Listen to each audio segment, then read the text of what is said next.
The first thing I wanted to talk to you about, Mark, is throughout this season, I feel like I've noticed this interesting trend across basketball, really across the NBA in particular, Mhm. where it feels like to me that NBA fans seem to be living or dying more and more with every single game. They seem to care more about every single game that seems to be happening. And like I tweeted about this last night and got a bunch of likes and retweets and responses and everything.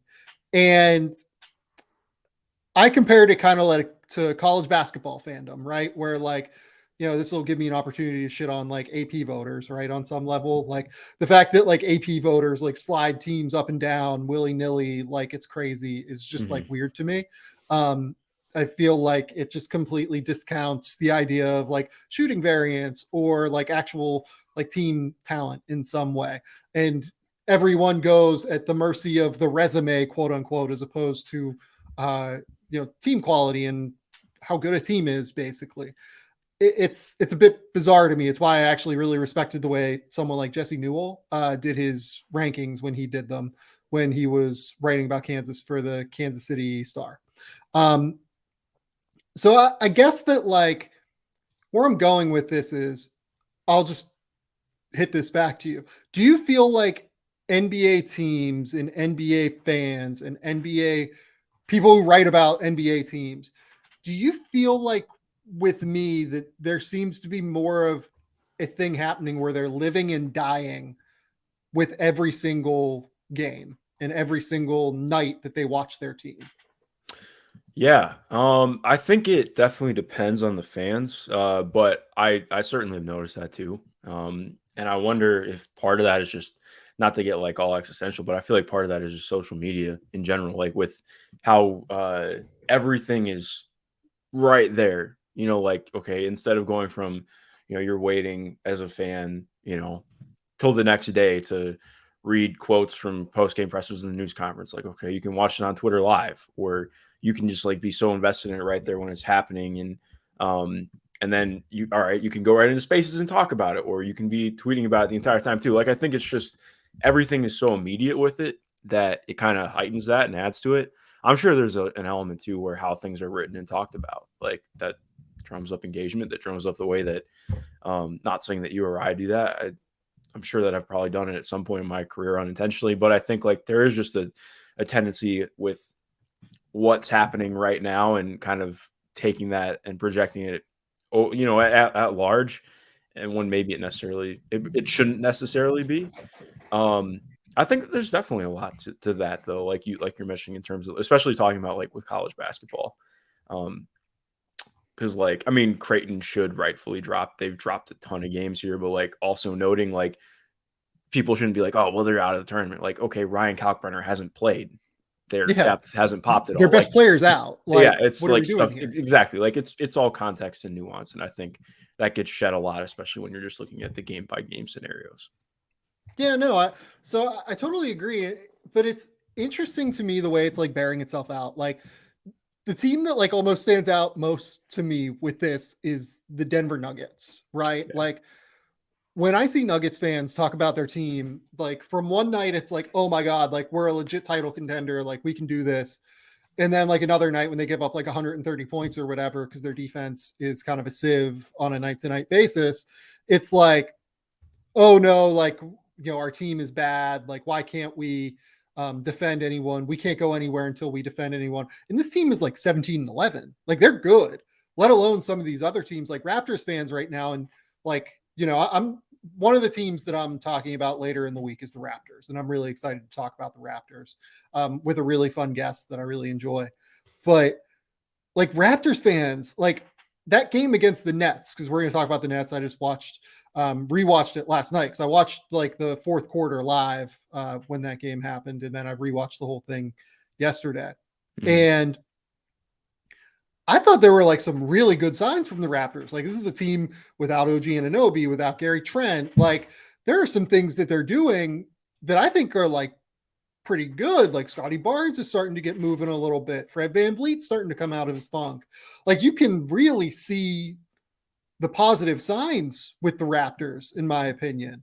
And then like it's totally doom and gloom for the fan base right now. And then when they win, it's like, oh my God, like, maybe not we're a title contender, but we're a team that's going to make the playoffs. Like we look really good. It just feels like there's such a flip every single game, but it feels like it's coming out of real engagement. Like I want to talk about reasons for this in a minute, but like it really feels like fans are living and dying more and more with a night to night result. Think about like the way that we used to talk about the NBA, where it'd be like, oh, games before Christmas don't really matter. And then the games in like March and April, they can be like totally fake. And then, there's no point in talking about the NBA season until, the football season ends. It just does not feel that way to me right now. Does it to you? No, not at all. I think especially like you're mentioning too, like, I mean, you look at these teams that, of course, like there's been a lot of metamorphosis over the beginning of the season, but racking up wins early is monumental for what happens late in the year. Like obviously, there are teams that are going to I don't expect New Orleans to play at like a 60 win rate the entire year. I think that they're a really good team, arguably the best team in the West, but I think that's just really hard to do. Injuries happen, shit happens. It's hard to do that. But at the same point, like, okay, they're in a much better spot and position than, say, the Lakers or Golden State or Minnesota, who have struggled to rack up wins early, who have dropped a lot of games that they probably shouldn't have. And even like going off that point too, like you're mentioning, just as another example, Pelicans lose to the Suns last night, and there feels like their 9th matchup in the last week. And it's not even that they played bad. It's just, okay, Devin Booker had one of his best scoring performances of all time. Like, what did he finish with? Like 57 and 58. Yeah. Yeah. And it's like Dyson Daniels and I was watching it this morning. Dyson and Herb were just like all over him. I didn't think that the defense was like awesome, but I didn't think it was bad either from the team as a whole. And it was just, he's making shots over 3 guys. That happens night to night sometimes. And if you literally just think about like, okay, if he misses 3 or 4 of those 35 attempts, which when I first looked at the box score this morning, I was like, wow. But like again, like if there's just some variance in it, like you're mentioning, it's a different story. It's more about the process. And I think to credit Pelicans fans, I think that they're pretty good at noticing that. But yeah, it is really weird, man. So let's kind of dive into a few reasons why I think this is happening, right? So it feels like to me, there are a few different reasons. So I want to eliminate one thing off the jump, where I had a couple people respond to me. They think gambling is why this is. I'm talking about something like totally different than gambling. Like unless fans are, and this is where me following 35,000 people on Twitter or whatever, and just like having random basketball fans like come across my timeline is super valuable.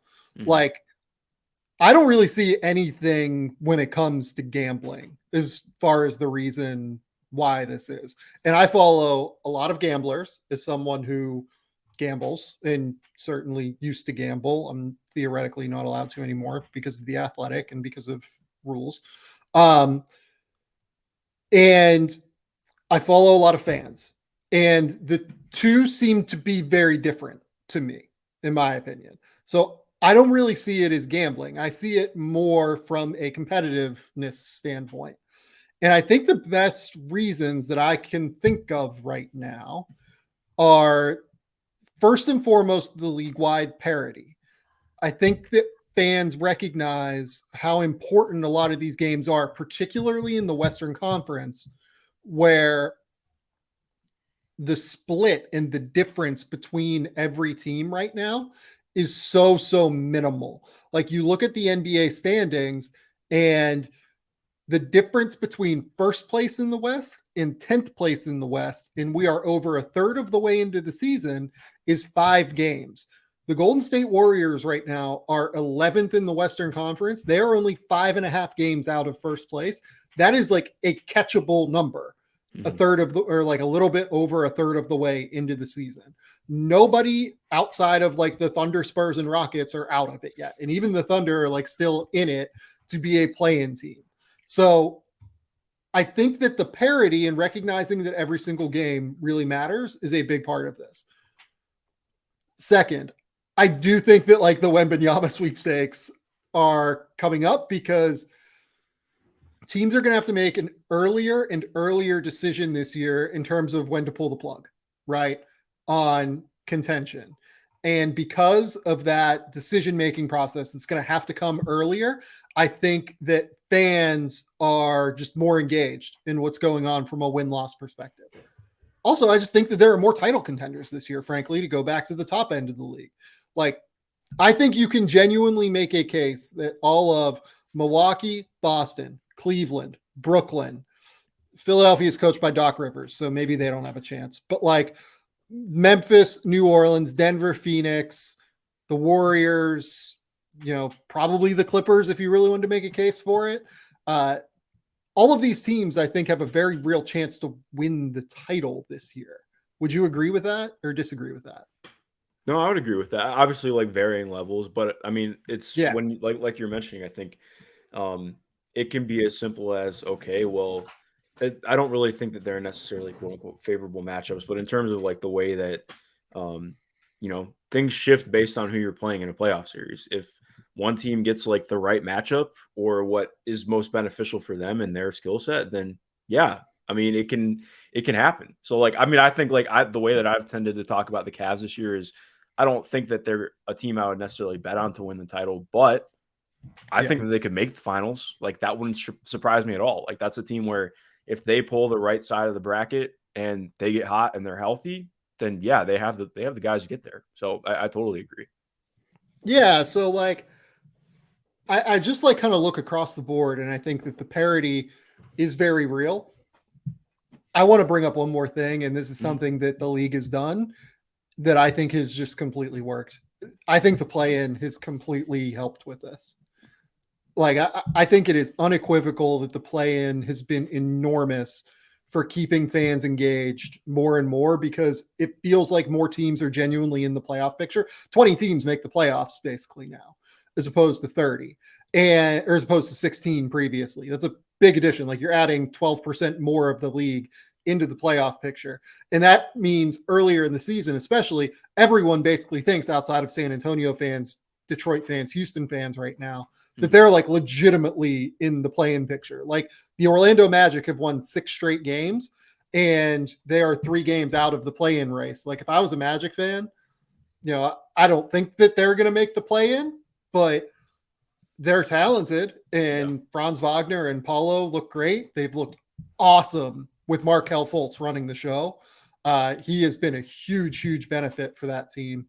And I just am so intrigued by how even a team like that feels like it probably should. So I think kudos to the league as much as anything for getting these fans, getting a wider swath of fans more and more engaged throughout the season. I think the play-in has really, really worked and done exactly what the league wanted it to do when they implemented that decision to have a play-in tournament. Yeah, no, I agree. I think that's totally factored in, especially too, like when you're just talking about, I think that there's been more of a willingness from teams to be competent. And I do wonder if that's going to change, but I think you've seen more teams willing to buy in and say, and I think like some people might take that and think, well, oh, they're willing to just be mid. And that's not what I mean. I think it's more, okay, there's more willingness to take the step to be a team that's competitive because of what it could maybe open up for you a year or two down the road, because it feels more beneficial to do that now instead of just being a team like, okay, even if we are really competitive, let's say some things don't go our way, we end up the 10 seed and we get nothing out of it. Now, like, okay, if you're like the Wolves last year, awesome. Like you end up making the playoffs and then you build off of it. And, we've talked on here about what it's like this year. I think again, like that's a multi-year thing, but point being, like, they're not taking that next step without the play-in last year, most likely. So, I think, that's what I feel has been the biggest difference for sure. Okay. Do you have anything else to say about this? Like, I think it's good for the league in general. Like I almost tweeted that. I don't want to say derisively last night. It certainly wasn't that because I didn't mean it in any sort of way, but like, I guess I kind of took like a stray shot at college basketball within that. Cause I hate the way people talk about college basketball. Especially like some writers. Like I think that the older age of national college basketball writers have kind of warped the narrative of the way we should think about basketball. But like, I also think that it's beneficial for the league in general to have more fans engaged for a longer period of time. Like, this is a win for the NBA right now to have this many teams think that they have a shot. Yeah, and I think the only thing I'd want to close out on too, just because I feel like I've seen this sentiment a lot lately.